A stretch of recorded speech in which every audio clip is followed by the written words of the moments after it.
A Game of Thrones, the card game, is a living card game of politics, battle, intrigue and betrayal for 2 or more players based on George R.R. Martin's best-selling A Song of Ice and Fire fantasy novel series.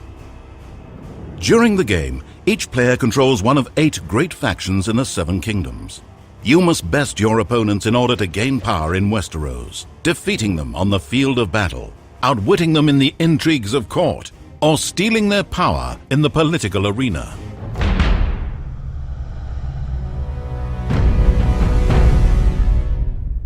To win a Game of Thrones, the card game, each player must amass 15 power. Power represents the influence of a player's faction in the 7 kingdoms of Westeros. Each round, players reveal plots, marshal new cards into play, engage in challenges, and struggle for dominance in an attempt to acquire the power to win the game.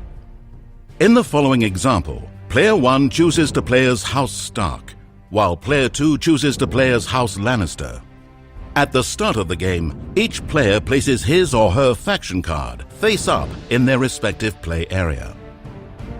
Players control 2 decks, a draw deck consisting of characters, locations, events and attachments, and a plot deck, which is used to develop and manage a long-term strategy. At the start of a new game, each player draws a set-up hand of 7 cards from their draw deck. Players may now place up to 8 gold worth of setup cards face down onto the table. A card's cost is found in the upper left corner. Player 1 chooses to set up Catelyn Stark, who has a cost of 4, Sansa Stark, who has a cost of 3, a Winterfell Steward, who has a cost of 1, and a Hearttree Grove, which has a cost of 0. Player 2 elects to set up Jaime Lannister, who has a cost of 6, the Queen's Assassin, who has a cost of 2, and the Rose Road, which has a cost of 0. After both players finish placing cards, all set-up cards are turned face-up simultaneously. Each player then draws back up to 7 cards, and the first round is ready to begin.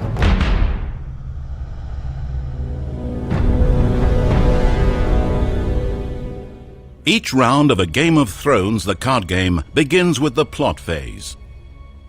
Plot cards represent a long-term strategic commitment that influences the remainder of the game round. Each plot has 4 values. The gold value is used to marshal cards into play. The initiative value is used to determine which player wins initiative. The claim value determines how effective your challenges are. And the reserve value corresponds to your hand size limit at the end of the game round. During the plot phase, players look at all the cards in their plot deck and choose one plot card to be revealed. Once both players have chosen a plot, the plot cards are revealed simultaneously. These plots remain in play for the remainder of the round and have effects in later phases. Player 1 reveals A Feast for Crows, which reads, Reaction. After you win dominance, gain 2 power for your faction. Player 2 reveals the plot A Noble Cause, which reads, Reduce the cost of the first Lord or Lady character you marshal this round by 2. The players then compare the initiative values on the revealed plot cards. A Feast for Crows has an initiative value of 1, while A Noble Cause has an initiative value of 0, so player 1 wins the initiative. The player who wins initiative chooses who will be the first player for the round. Player 1 chooses to play first and takes the first player token. Play then proceeds to the draw phase.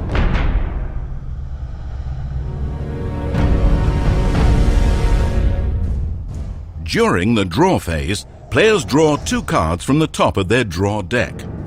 Once both players have done so, play moves on to the marshalling phase.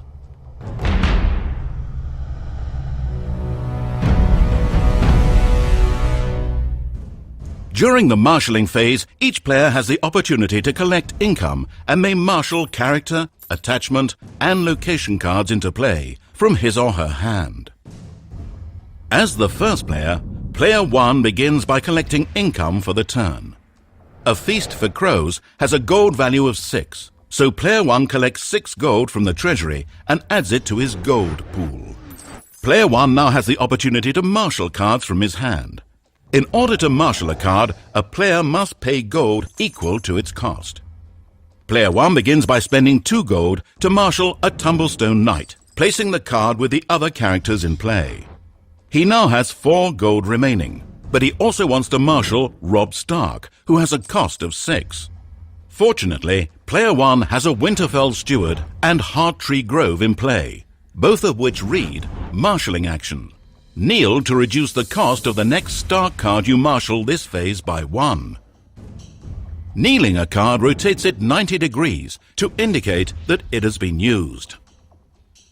Player 1 decides to kneel both the Winterfell Steward and the Hearttree Grove, and is then able to marshal Robb Stark for 4 gold.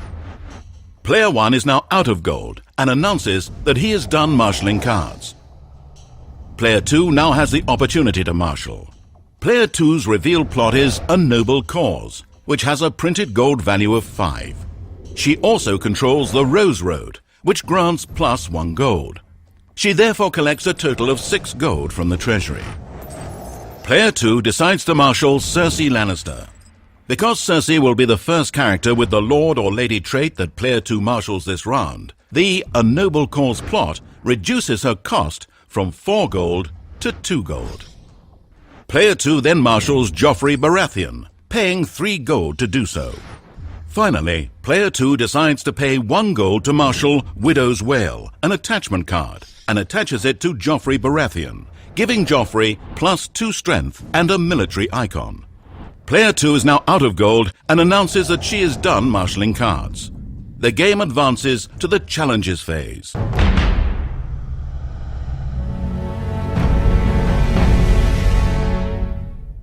During the Challenges phase, each player has the opportunity to initiate challenges against his or her opponent.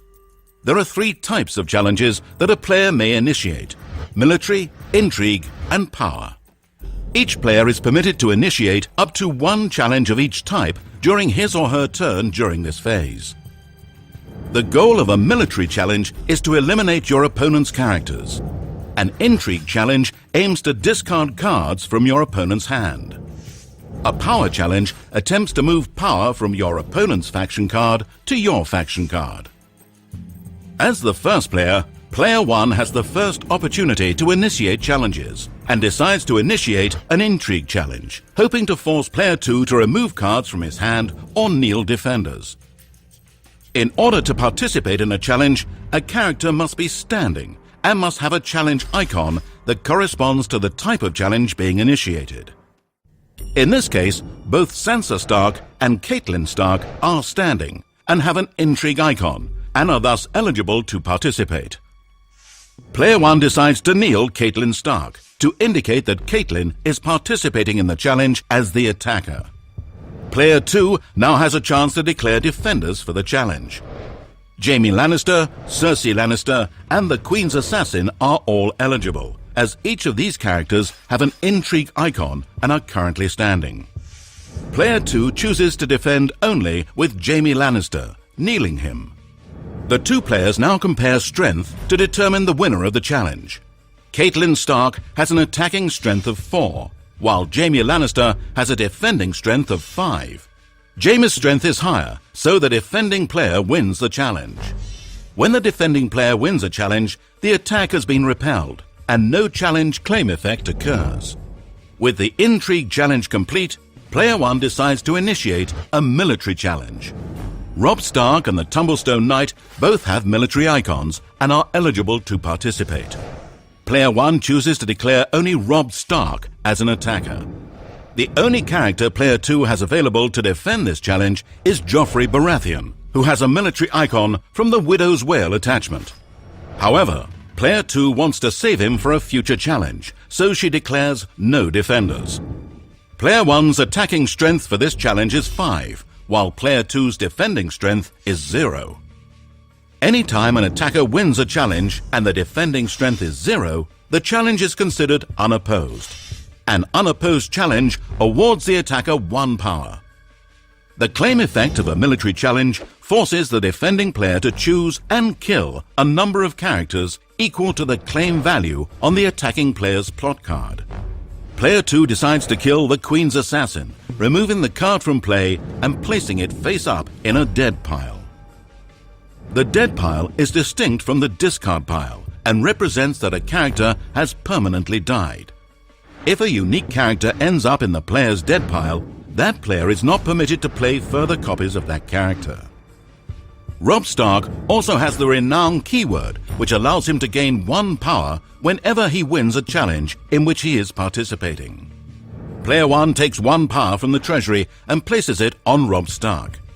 Player 1 now has the option to initiate the third type of challenge, a power challenge, but declines to do so in order to keep some characters standing and available to defend against Player 2's challenges. Player 1 passes and Player 2 may now initiate challenges.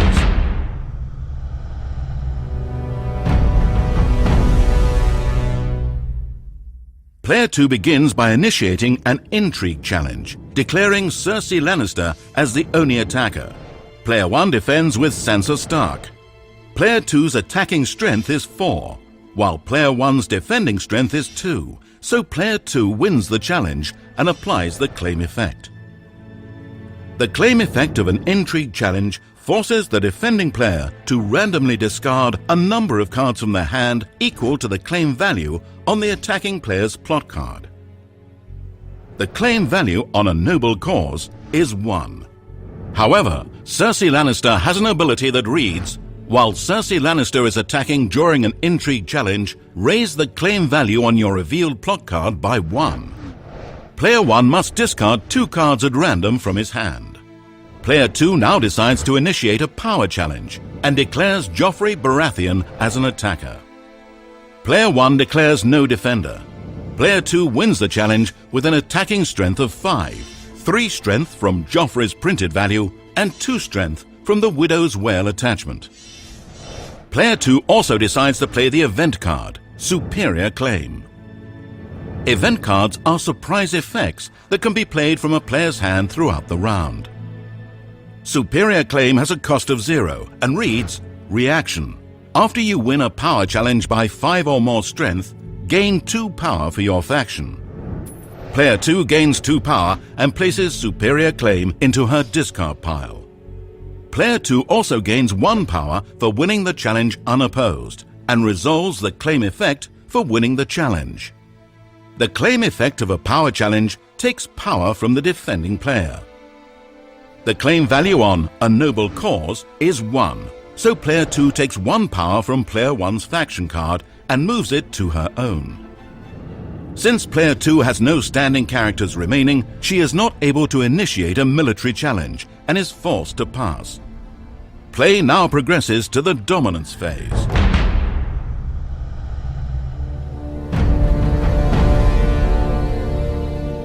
During the Dominance Phase, each player counts the total combined strength of his or her standing characters and adds 1 to that total for each gold token in their gold pool. Player 1 controls 1 standing character, the Tumblestone Knight, who has a strength of 2. Since Player 1 has no gold in his gold pool, his total strength for dominance is 2. Player 2 has no standing characters and no gold, so her strength for dominance is 0. Player 1 wins dominance and gains 1 power for his faction. Additionally, Player 1's revealed plot card, A Feast for Crows, has an ability that reads, Reaction. After you win dominance, gain 2 power for your faction. With the Dominance Phase complete, gameplay continues to the Standing Phase.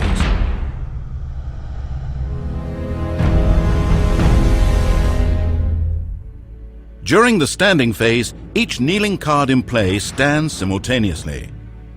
Player 1 gains 1 power for his faction as a result of Sansa Stark's ability, which reads, Reaction. After Sansa Stark stands, gain 1 power for your faction. Once all cards have been returned to the standing position, gameplay continues with the Taxation Phase.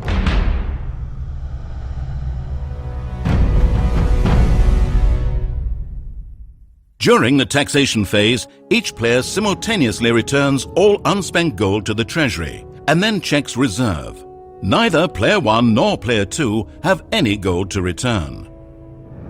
To check reserve, each player compares his or her current hand size to the reserve value in the lower right corner of their plot card.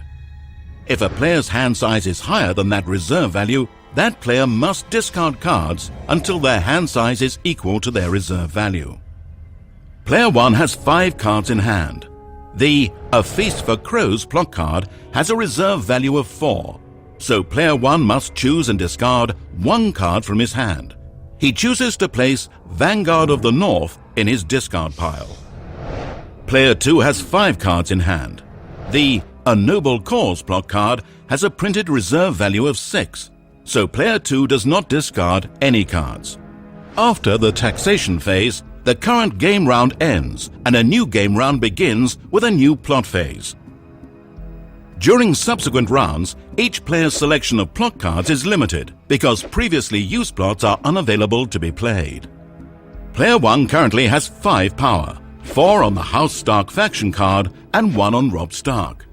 Player 2 currently has 4 power on the House Lannister faction card. The first player to amass 15 power wins the game. The Seven Kingdoms are plagued with war, intrigue and strife. The great houses muster armies and meet in titanic battles. Your path leads toward the Iron Throne, but only the greatest commanders and most cunning strategists will succeed in reaching their goal. Call the banners of your house and prepare to battle for the future of Westeros.